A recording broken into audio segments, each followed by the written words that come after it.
Hi, this is Rick Storley with Game Day Coaching.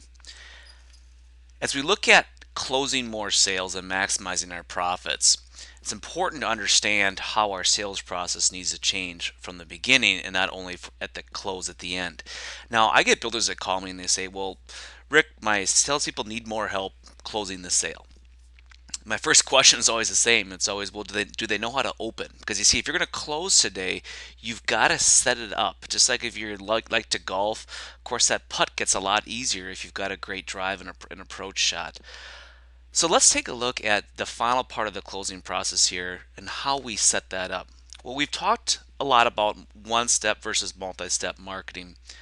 And multi-step marketing involves you giving something to start the relationship. So since we're education based, you're going to give your prospects something to help them in their research as they go through the research and ultimately the buying process. Number two is you're going to focus on your target market's problems, and I'm going to get into that a little bit more. But what we do as a mistake 9 times out of 10 is we jump right to our solution. So that's buying our new home or utilizing our remodeling services. The first and foremost, we have to focus on our target's problems. Then we develop a multi-step sales or marketing funnel. Okay, so we look at how are we building value as we go along as part of this research and introduction and sales process.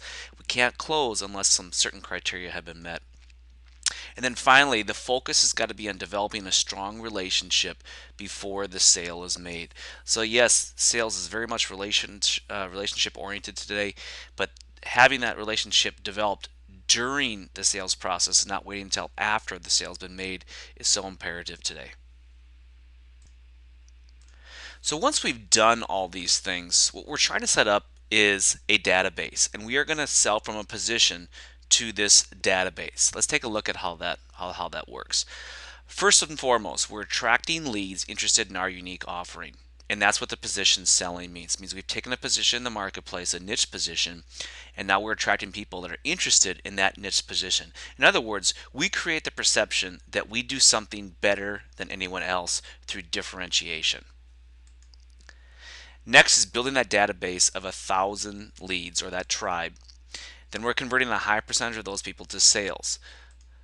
So the difference is instead of waiting for that next ready, willing, and able prospect to walk through the door, we're looking for the next person who's just beginning the process. And typically, as a salesperson, you're like, oh, they just started, they're not buying anything, next. No, we want those people because that allows us to build value for our product, it allows us to establish trust, and it allows us to have them get to know us. So when they are ready to pull the trigger, we have a relationship established, and they're going to be at much higher, they're going to have us at a much higher top of mind awareness.